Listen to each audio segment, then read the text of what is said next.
Today I'm going to be showing you how to make one of my favorite soups. It's a lemon orzo soup in your Instant Pot.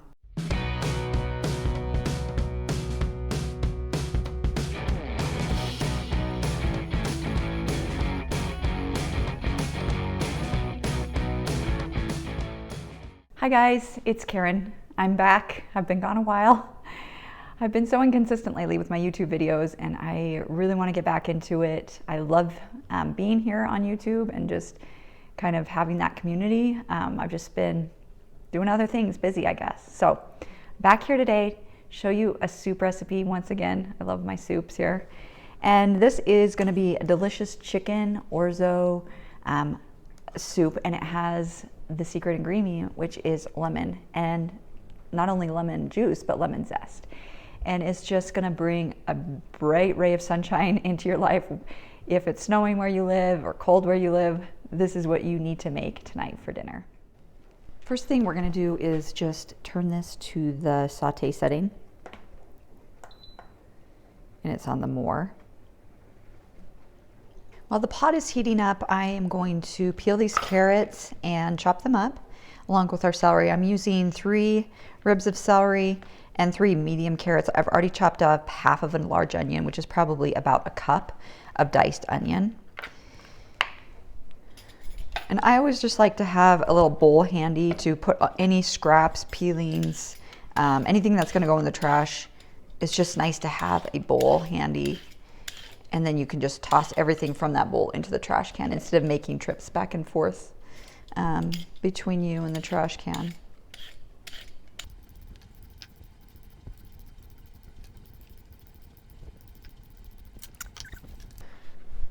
And I'm gonna do a fairly large cut of the carrots. I like the chunks rather than just small slices, but you can do it however you like. And then the celery.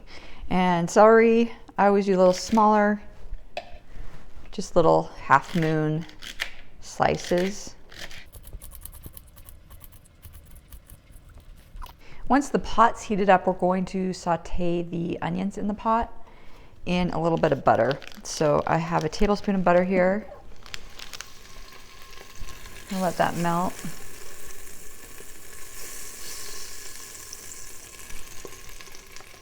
And add in my onions.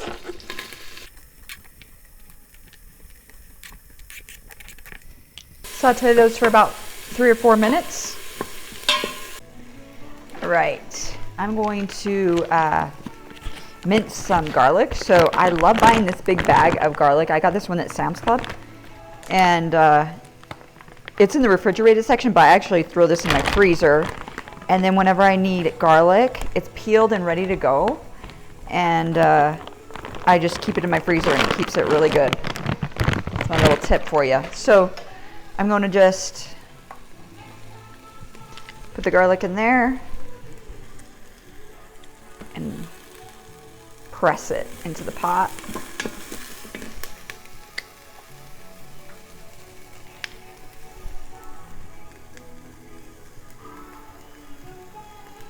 So satisfying, right?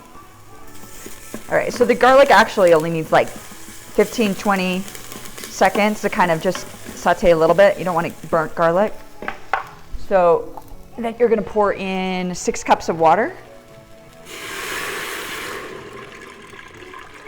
Okay, scrape the bottom of the pot, make sure nothing's kind of sticking and the brown bits are kind of picked up. And then I'm going to add in better than bouillon. So I'll add 2 tablespoons of this since we use 6 cups of water. Usually per cup of water you use 1 teaspoon. So about 2 tablespoons of this stuff, and it adds a lot of good flavor. You can also just use 6 cups of chicken broth, your favorite chicken broth. If you're looking to go lower sodium, get the low sodium chicken broth. I'm almost out of this one, so I'm gonna just get a little scraper and scrape it clean.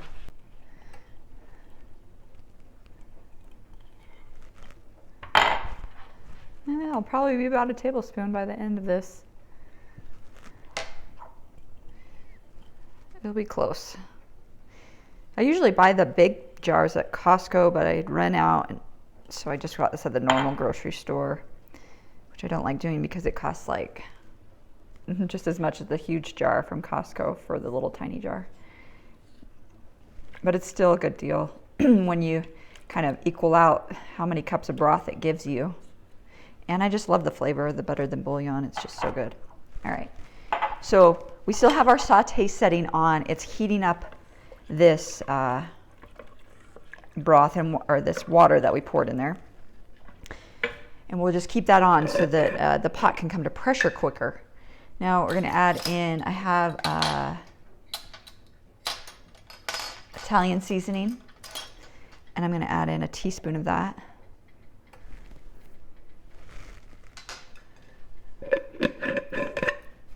And then let's add in our carrots and our celery.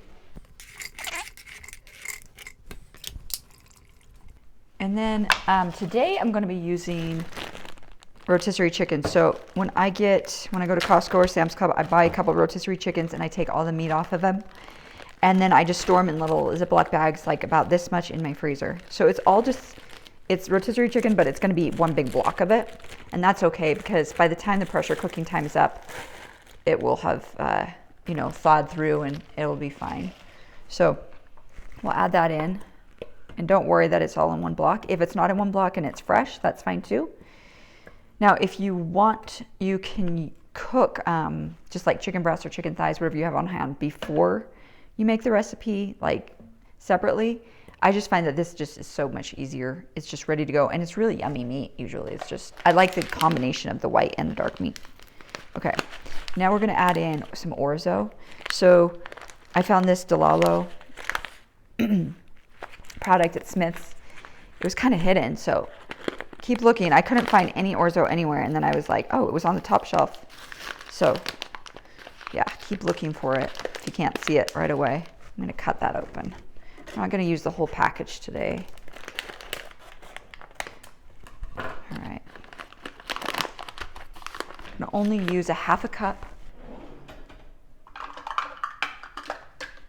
of Orzo pasta. I'm going to do a heaping half a cup, about that much. So a little bit more than half a cup. Let's add that in. Now we will cover the pot. You don't need to stir in the pasta necessarily, but it is kind of right on top of the chicken, so I'll just kind of get it off. And then I always just kind of go like this when I'm cooking in the Instant Pot. Make sure the seal is in tight, and then we're going to put the lid on. Now this particular Instant Pot, you don't have to move it to sealing because it's already there. It just automatically seals. So that's kind of the nice thing about this pot.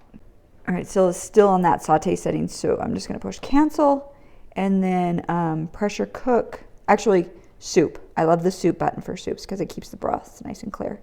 So soup button, and I'm actually only going to cook this for 1 minute. It will just switch over to the cooking in just 1 second. Yep, there you go. And you'll know that it's starting to build pressure. So it just got done 1 minute ago. Oh, 2 minutes ago now. I'm going to try to release the pressure. I'm going to show you how this is going to work. So I'm going to release any pressure.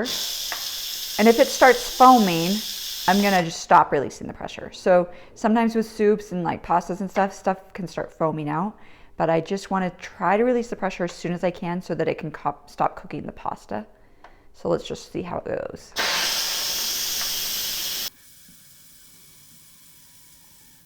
All right, it seems to be doing fine, so I'm just going to let all that pressure release. Once the valve drops down, you'll hear it in just a second here.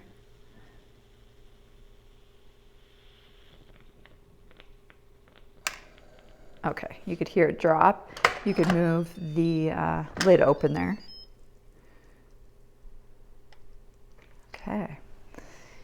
And then just give it a good stir. That chicken, remember, kind of probably needs to be separated a little bit. All right, and now we're going to add in the secret ingredient, and that is the lemon zest. So I just have a little grater here. You could use it with microplane as well. And we're just, I'm going to just peel off the yellow part of the peel. And I try not to get the white part because it gets real bitter. But if you can just get the yellow part, it just makes this soup so bright and vibrant, and it just makes a normal kind of chicken noodle-ish type of soup into something that's really extraordinary, and everybody will be saying, oh, this is amazing. And this time of year, you know, it's March 1st tomorrow, or maybe the next day, I can't remember. It's just, we've been in this winter for a long time, and we're sort of ready for a bright sunny day, and lemon kind of helps remind me of a sunny day. So I love lemon for that reason. And it is still cold, so it's still fun to make soups. Maybe it's not cold where you are, or maybe it is. Maybe it's colder than it is here. We're probably in the 30s or 40s today. It's a little bit warmer than it has been, but we've gotten a lot of snow, which makes it feel like we are still in the depths of winter. All right, so that's the amount that I got off that medium-sized lemon. It's probably going to be between a half tablespoon and a full tablespoon. And if you want to use more, like once you taste test it and you think it needs more, you can add more in if you have another lemon. All right, and then I'm going to use the juice from this lemon and enjoy even more lemony flavor. I bought a big bag of lemons from Costco, and what I'm going to do is I'm going to squeeze them all and save the juice in the ice cube, like increments. And then freeze it so that whenever I need fresh lemon juice, I have it. I'm using this lime juicer thing because I don't have one the size for a lemon. I should just order one online, but I'm just using my lime one, which is fine too. It works. When you weren't looking, I put an extra carrot in the soup just because I felt like 3 wasn't enough, so I added 1 more. And really, I think that's just a personal preference. You could go with the 3 if you have smaller, bigger carrots, or if you have smaller carrots, you can go with 4. Probably should just order the lemon juicer online. It would take me not even 1/8 of the time that took me. That's okay. All right, so let's give it a good stir.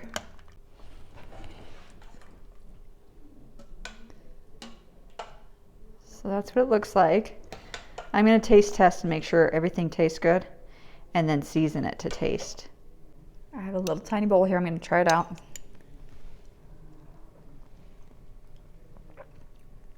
It's really, really good. I like how the carrots and the celery aren't totally soft. Like there's a little bit of bite to them, but they're not crunchy at all. Sometimes with the pressure cooker, things get just a little too cooked. But this is actually perfect. And the Orzo, well, you can't see it. The Orzo is it's perfectly cooked too. What's going to happen as this sits here on the keep warm setting, my family's not home for dinner yet. And once they get home, that Orzo is going to soak up a lot of that broth and get puffier and puffier. So if you want to prevent that from happening, you'd cook your Orzo separately and you would strain it. You would just cook it on the stove, you'd strain it, and you'd keep it in like a bowl or something. And then each individual portion of soup, you would give them a little, little bit of Orzo in each bowl. I just like to make it easy on myself and put it all in the pot though. So that's how I did it today. Thanks so much for watching. I hope that you get to make this soup at home, and if you have any questions on it, just leave them in the comment section below and I'll try my best to answer them. And let me know what you'd like to see me cooking up in the future. Thanks so much for joining me. We'll see you next time. Bye-bye.